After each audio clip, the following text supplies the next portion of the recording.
So far, we've talked a little bit about mastering your level, growing where you're at, right? Right. And before you can move on, no shortcuts to the game. Secondly, we talked about bridging the gap, all right? Right. Closing the gap, meaning if success or what you want is over there and you're stuck over here and there are these things in the middle that you've got to do, take care of that stuff, right? Fill it in, fill in the gap, and then cross over. But my question now for you What's up? is what's the main takeaway from this? So, because everyone knows, the crazy part is everyone knows what they need to do, right? I know you're trying to make second. I know you've been trying. I know you're trying to make first. I know you've been trying. I know you've been trying to achieve, right? Everyone knows what to do already, right? But the little stuff in between is the stuff that you don't want to do. I know I have to sacrifice an hour of my day every single day to the books. I know. If I'm really trying to, I know I have to volunteer at least twice a week. I know I gotta go over to the U.S. I know I gotta go to the gym. I know I have to do those things, right?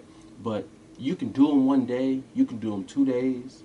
You do 3 days. You be on fire, but on the 4th day and the 5th day you can't get up.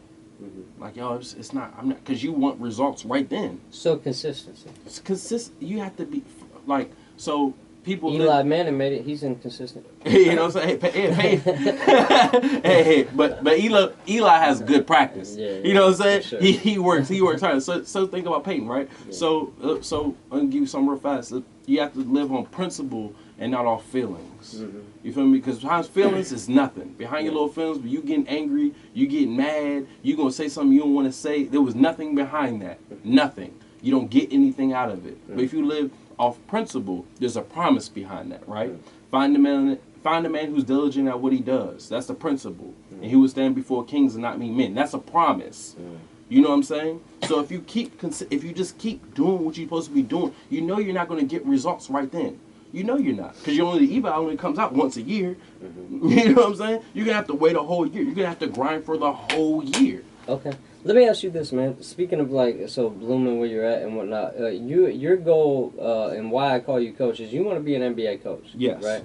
Are you doing anything like? Do you coach one of the high school basketball teams? I was involved. Me and Mr. Chandler was involved. They do have a NBA jam camp this next month, but I'll be on leave, so I won't be able to attend that. Okay. And then I do plan on working with him in this coming winter with the girls team. Very cool, very cool. So you're taking those steps. That's awesome, man. It's good to have someone in talking on the show who does practice what they preach, and it's good to hear you doing that, my brother. So thanks for joining us as usual. Sigonella, for more of Tony Mosley, you can tune in every Monday at 7. Right now, I got some John Legend for you on the Eagle.